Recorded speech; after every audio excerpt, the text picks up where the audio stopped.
My name's Jared. I've owned Glen Florist for over 10 years. Around Christmas, Valentine's Day, my kids sing a wee song, or Daddy has to go to work. Daddy has to go to work, because generally they'll not see me too much. We sell flowers for all kinds of occasions. Yeah. Happy, sad, so tragic, and everything in between. People go crazy. It's almost as bad as weddings now. I have a great team working with me. Anne-Marie. I wasn't trained or anything, so I'm still learning. So I am. Elaine. I'm just pretending to be busy when Jared's not here. I just stand about, you know. And Fiona. Beat me in the head. They keep me right. She's like my mummy. And Anne-Marie too's like my mummy. Yeah, he's spoiled rotten. Every day, we meet people who are going through life-changing experiences. That's what this job is all about. Where's Doc? We need Doc. People and the flowers they give and receive to mark loss and love.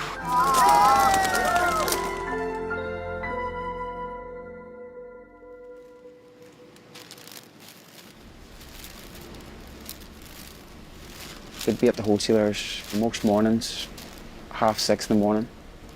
You get a feel from the shop day to day. I know what sells and you know what to buy.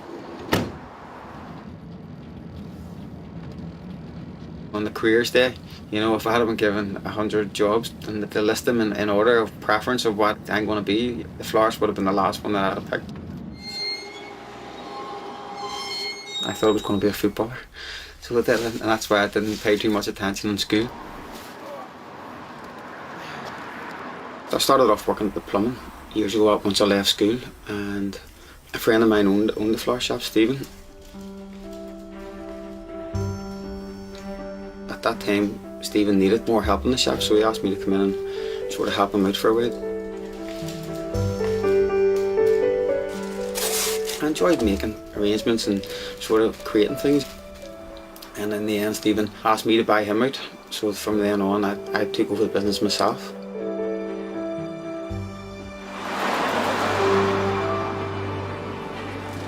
Are you going over to the graveyard? Do you need them cut down? You know, get people coming in, going over to the cemetery for a deceased member of their family, and just tell you maybe what happened to them, and cut, and then they start crying. I ended up crying one day myself. You hear in tragic circumstances too sometimes, you know, so sometimes you're standing there with your heart broke, you know, just listening to what's happening. You know something, he was a brilliant man. I'm sure he was. And he was a great husband and father. He really was. You have me going in a minute. You have me crying, Josie, for goodness sake. He was just a wee saint. Had a wee bad day yesterday and that, and when you go down to the grave, you just don't believe it's him. I don't believe he's there. It's like he's on a wee holiday, he's coming back. Me and him never went to sleep at night or woke up in the morning, we were out saying, good morning, love, how are you today? And a kiss. Oh, Josie. And that's from the day I know we got married. Yeah. And I miss her.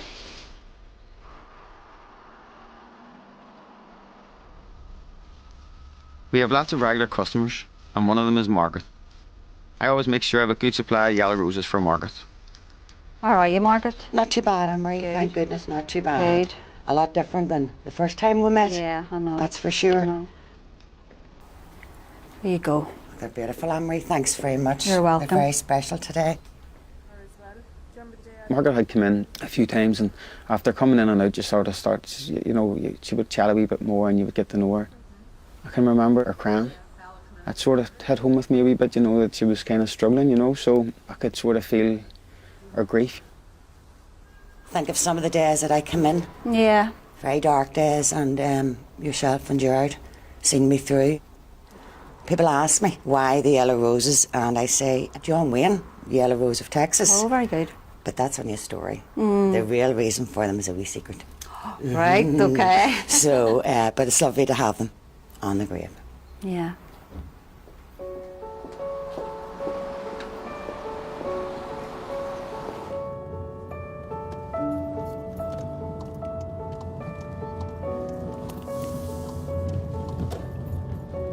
I said goodbye to my husband to go away for a weekend to Barcelona. And unfortunately, there was a dreadful accident and he died.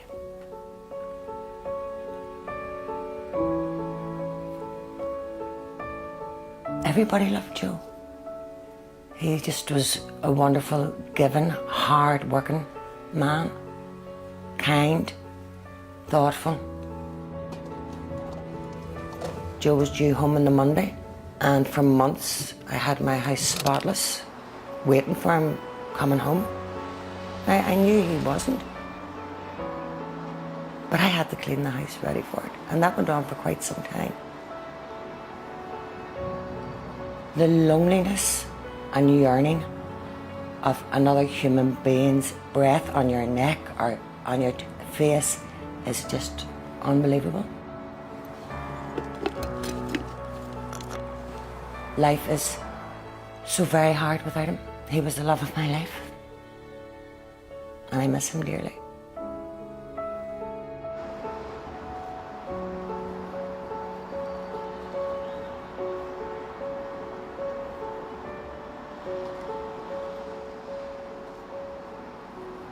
One day, going down to Milltown Cemetery to the grave, I stopped and I picked up the yellow roses, and I just got a real sense of calm in the shop.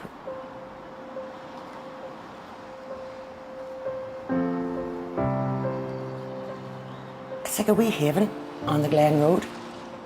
Quite often I went in and I was no fit state to be out on my own, but they helped me. They picked up immediately on how I was feeling emotionally.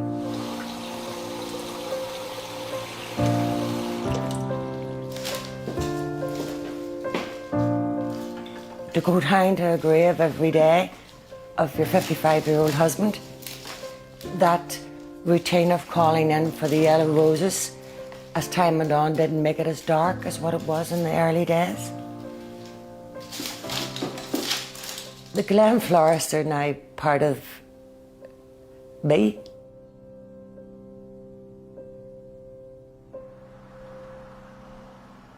During the summer, the shop was quiet except for weddings. I have a love-hate relationship with weddings. I enjoy the creative side of weddings, but dislike the stress that comes along with it. Kind of racing against the clock here. It's probably the hardest job in the shop, you know, because there's so much at stake. It's my bride's day. She's not going to do it again, you know. Can't do a rerun. Hang on a wee second. So I was looking at her Facebook and seeing a bouquet that she liked on her Facebook, and I asked for it with her colour in it, the peach. You're stressing yourself out to do the best job you can. It's very, very delicate. So I have them all wired and taped and diamonds put into the centre of them. I don't like putting it in too early. I'm pretty sure they're still a little bit high. That's that wee bouquet, that's a bridesmaid's bouquet. Last one. Joanne's give us a photograph of her granny and a photograph of her granda. They put on for her bridal bouquet, so weddings are happy and sad, aren't they? You know, because I mean, people are sorry that they're not there today, you know. There we go. Stress levels just go straight up. They're hard work weddings. You earn every penny. I always feel the effects of the stress after the occasions, you know, the tiredness. You know, you're just not yourself. Okay, how you gorgeous? Look at you in your pretty dress. Aren't you gorgeous? Yeah? Woohoo! That's your bouquet there. That's that nice for you? Yeah? You like it? Yeah? Good.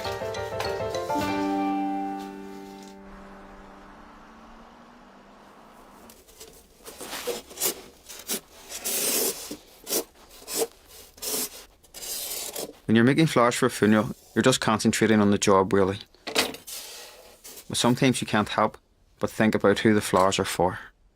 It's hard to believe, to be honest with you. It's just a young fella, 22 years of age. An absolute waste of life, like, you know, for somebody at that age. Suicide is horrendous. I mean, it has the ripples of everybody who's left behind is left feeling the pain, thinking, could they have done something different? You know, it's something that's near enough everybody here has experienced at some time. If you haven't, you're you know, very lucky. Like. People aren't thinking straight, you know, whenever they're in that situation. They're thinking that's the best option available to them is to commit suicide. That's going to end their problems. But, you know, it's not the answer. Like, you know, I've experienced depression myself, struggled at different times, went and got antidepressant tablets and came out the other side of it, you know, but sometimes people can't see themselves getting out the other side of depression and think that's the only answer, you know. This is the joys of the shop. You're hearing all sorts of tragic stories at different times. Just gotta get on with it. Recently, I was asked to make an Xbox control pad in the colours of a Chelsea football kit. Right, okay, so it was for a 9-year-old boy. I felt it most, I think, whenever it's been a child maybe around about the same age as maybe my own kids, you know, because you can sort of relate to it so closely, you know.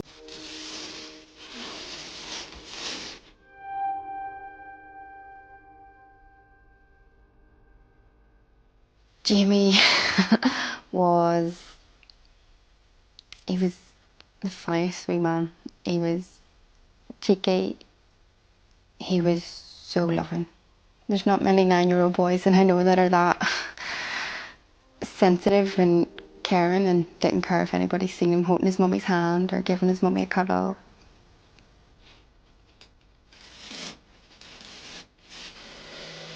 Jamie loved his PlayStation, he loved his iPad, and he loved being with his brother. They were best friends. They were so close.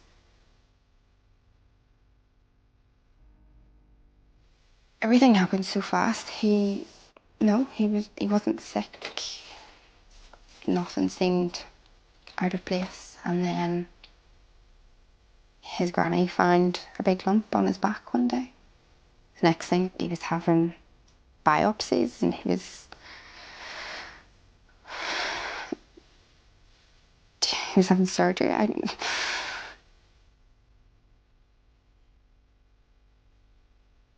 It was absolutely petrifying. I still didn't believe things were happening. And then they were putting central lines in and talking about starting chemo, and how can you talk about this? He was 8. He never complained, he never whinged, he never moaned.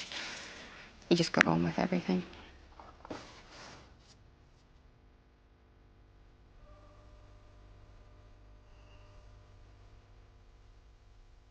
They kind of sat us down and said that it's not really doing what we'd hoped.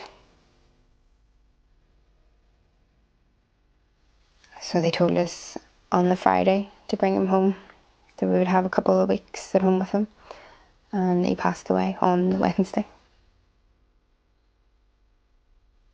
The day before he passed away was my birthday, so we all just closed the curtains, didn't let anybody in, just the 5 of us, and we had, the only way I can describe it is the best last day with him. He was my best friend. He was my best friend.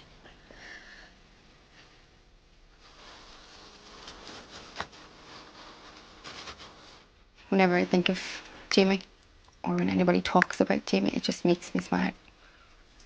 He was only 9, and look at everything he went through.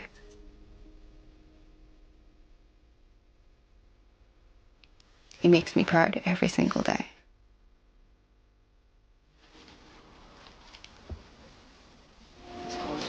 What do you think? It's amazing. Absolutely amazing.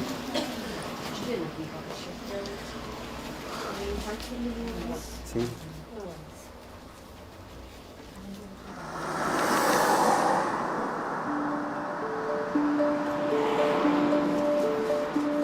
Okay, how many bridesmaids? 3 bridesmaids. Okay, 2 flower girls, did you say? 2 flower girls, yeah. flower girls? Corsage for the 9-year-old, yes, and then... A hand tie, is it? Or Just not under. Oh, a wrist corsage? A wrist corsage, yes, sorry. Okay. Yeah. What price of pedestals would you like? Have you got a quick, will you show me a photograph just so I get an show you an idea? idea. Yeah, no, I'm going to leave a pedestal behind in the church because I always remember my mummy saying it's nice for brides to do that there, so I'm going to leave that behind.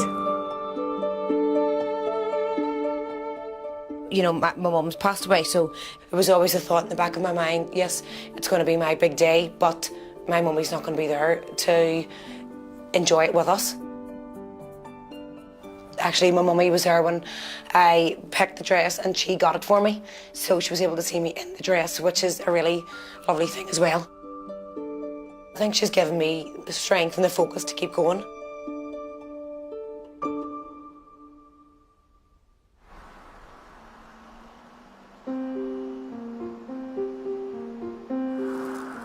Mother's Day is one of the busiest times of the year for the shop.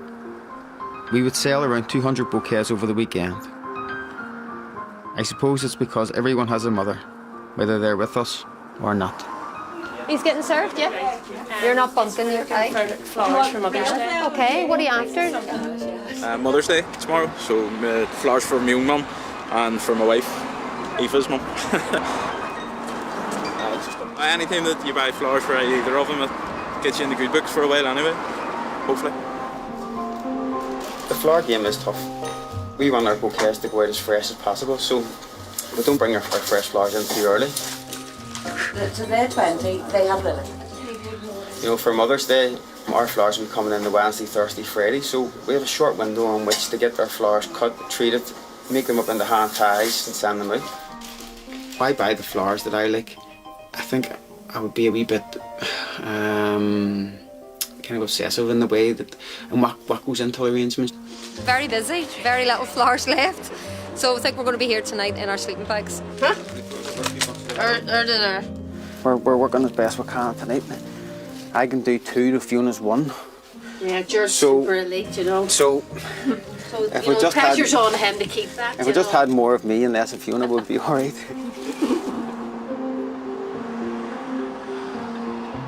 These are wee silk ones now, you know that? Yeah? Great. Just a wee posy? Yep. For colours. So. Oh, was it? Yeah. Is this for the grave? It is. It's our first year, so. Oh, I'm very sorry, first year. Yeah. It must be hard for you. It is. It's a bad day. Yeah, I'm sure it is. Sun's out, so. That's it. At least now you can go over. We'll write a wee card. So you can write a wee card and put it in. Okay. And then you can sit and have a wee chat with her when you're over there.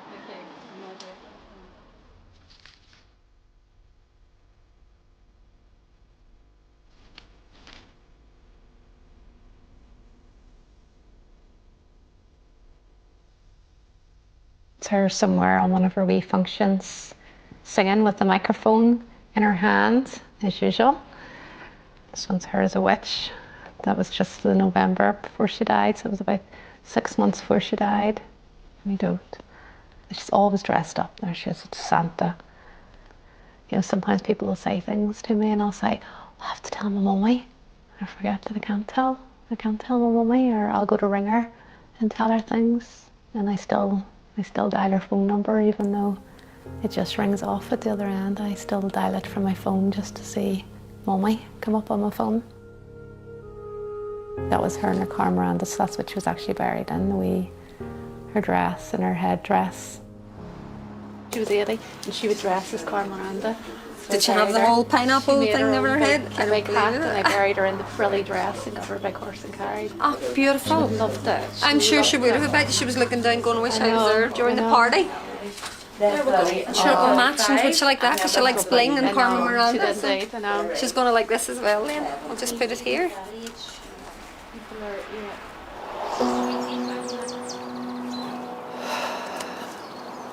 Okay, Mummy. Got you new flowers.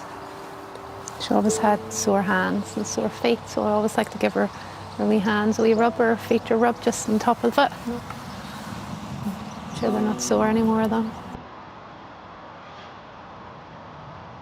No, she didn't like it here at all. Definitely too quiet. I suppose she'd like being near the car park where she could have a nosy anyway. Okay, we go.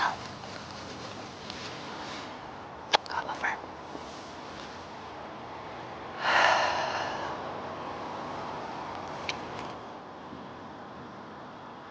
You can see the front of the city hospital, and I know the room that my mummy died in. Just didn't think I was going to be in it 7 months later myself. I was diagnosed with breast cancer, and I do think it was the stress of my mummy dying. It was the floor under where she had died, so I thought about her the whole time. Radiotherapy's over, and I just have to keep reminding myself that I'm cancer-free. And somebody had said to me the other day, you know, what would your mummy have done? She'd have said, right, it's gone now, let's get on with life. And it's very true, it's what she would have said.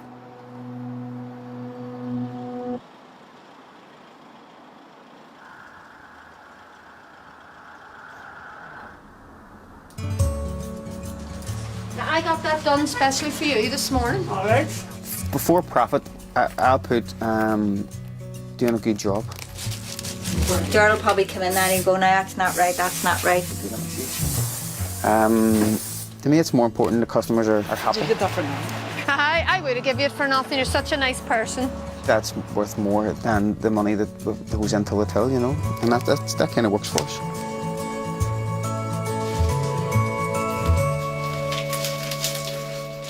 When it comes to weddings, I like to make the flowers myself. I suppose you could say I like to be in control. There's easier ways to earn a living than doing weddings, like, you know, they're hard work. You can't relax in the summer whenever you've got so much of them on, but you need them.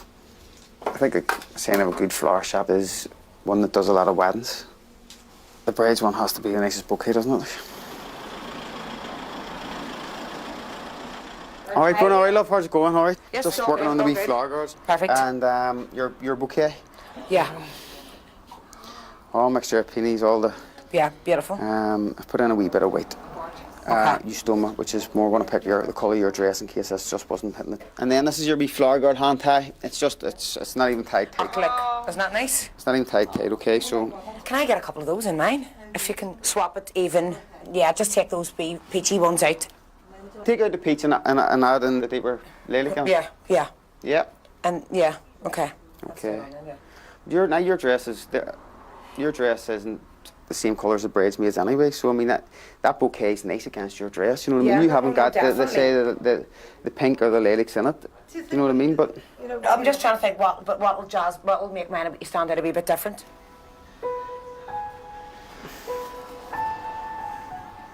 we're going to changing it now and making it more like our bridesmaids, which is kind of what you didn't want. You want the bride to be happy with a bouquet of flowers. You know, at the end of the day, that's the main thing. You want her to be happy with what she's got. Yeah, a little bit frustrated, but I mean, that's the joys of doing weddings, isn't it? You know, what do? Just gotta do it. Work a little bit later tonight and get finished off, and that's it.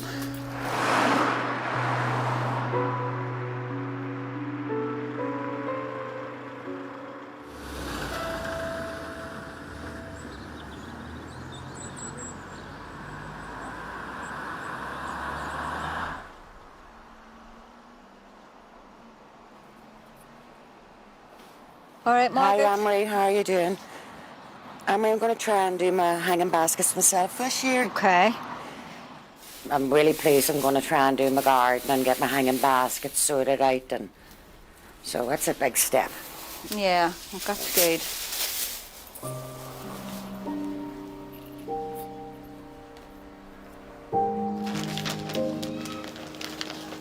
My grief hasn't gone away, but I've learned to build a life around it. And this is the first year since my husband died that I've actually put hanging baskets up.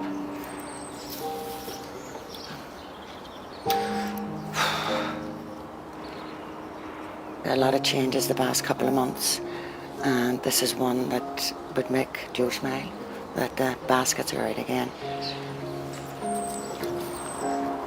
It's a step out of the darkness. A big step.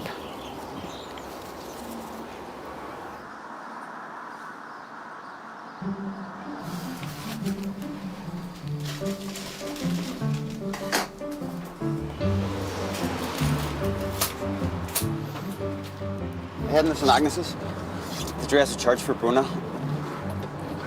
Hopefully half an hour, have it all wiped out. I'm not too sure how to sort Bruna's flowers just out for her, to be honest, because she wants hers to stand out more than the bridesmaids. But she's going to be changing her bouquet to this more or less similar to the bridesmaids, so I've got to wait and see. You put the effort into it and a lot of thought and stress, and you want it to be right. You want her to be happy with it, you know. And I'm a wee bit frustrated maybe that it's just that I'm happier with the bouquet than what she is, to be honest. In a way, you're annoyed or you're but maybe offended, you know. Sometimes maybe if it's just not 100%, you know. So listening to where Bruna's coming from, I think is best the way it is. But the final decision's down to Bruna. I've got to call her at 11. And we'll see where we're at. Hello. Hiya, love. Hiya. Everything's grand, what? Just as it is. I think she's made the right decision there, to be honest with you, Maria. I'm glad. I'm happy that she's decided to keep them like that, so good stuff. Okay, well listen, I'll see you. I'll be around there shortly. Okay, Maria. See you later. Bye-bye. Yeah, she's sticking with it, so thank God. It's happier now, to be honest with you, rather than take it apart and do something that I don't think she's going to be completely happy with anyway, so all good.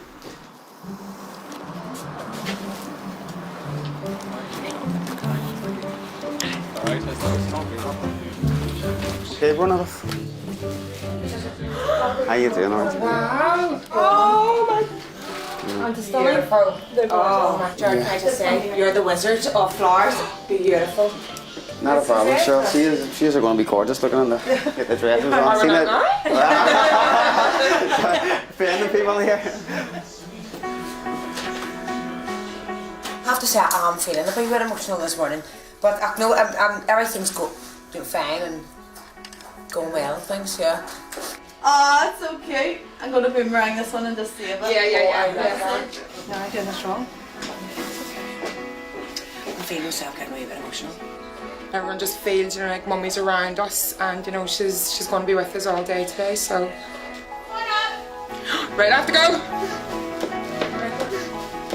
You know, you find yourself after you get the wedding done. You know, you're being over the top nice to everybody. You know, because you're just so happy.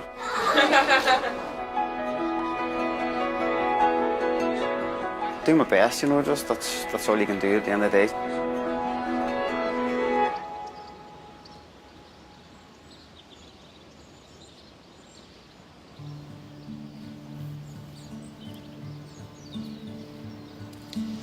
It's just everything was so positive and everything went really, really well. And I know my mummy was with me, so that's the main thing.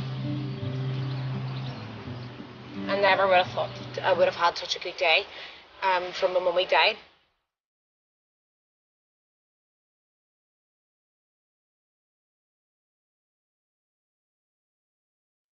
When I stop and think about it, I sometimes feel privileged that my flowers play a part in people's lives.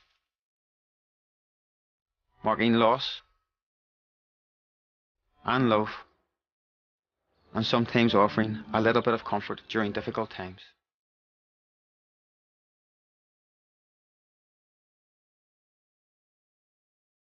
Details of organisations offering information and support with issues raised in tonight's True North are available at bbc.co.uk/actionline.